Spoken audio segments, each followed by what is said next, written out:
Bon, à la une de l'actualité, c'est le président Abdel Fattah el-Sisi qui a affirmé le soutien total de l'Égypte aux activités et aux travaux de l'accord de libre-échange continental africain.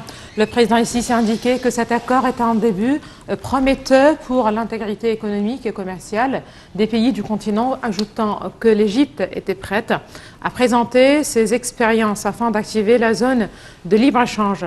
Les déclarations du chef de l'État interviennent lors de son accueil du secrétaire général de la zone de libre-échange continental africain, Wamekili Mini, en présence du Premier ministre et la ministre du Commerce et de l'Industrie.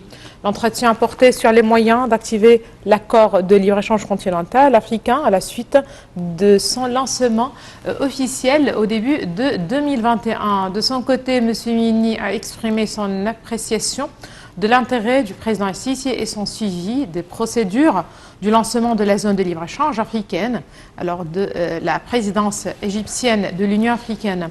M. Mini a ajouté que l'Égypte est un des premiers pays signataires de l'accord qui soutient les efforts de développement dans le continent en reliant les pays africains les uns aux autres. D'autre part, le président Abdel Fattah el-Sisi a donné ses directives de fournir tous les moyens nécessaires pour faire réussir le projet national de la fabrication des véhicules électriques en Égypte. Il a souligné l'importance d'atteindre le maximum de taux de fabrication de composants locaux dans ces voitures ainsi que l'installation de stations de charge électrique de toutes sortes de véhicules.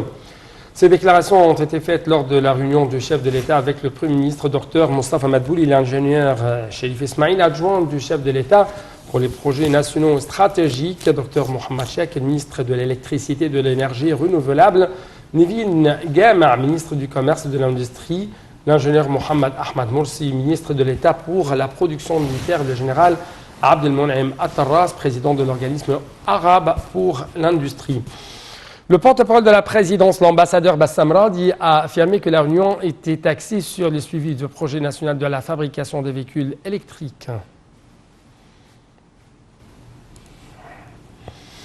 Le bureau du Parlement, sous la direction de son président, le conseiller Hanafi Gebeli, s'est réuni aujourd'hui pour choisir les membres du comité général du Conseil des députés.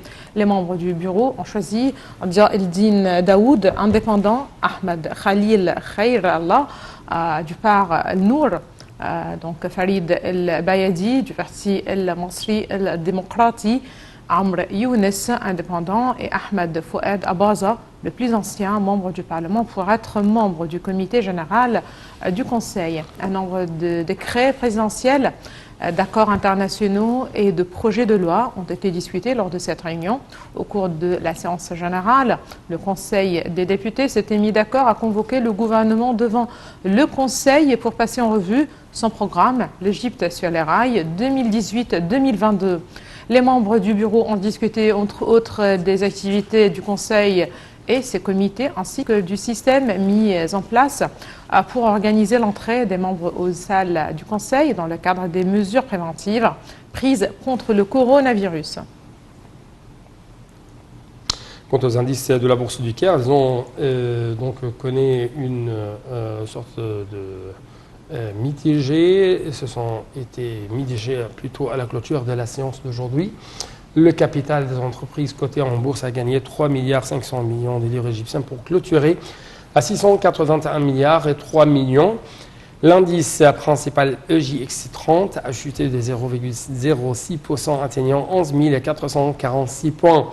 Les indices EGX 70 a grimpé donc de 1,1% pour atteindre 2277,37 points et EGX 100 a gagné de 0,66% pour atteindre 3274,35 points.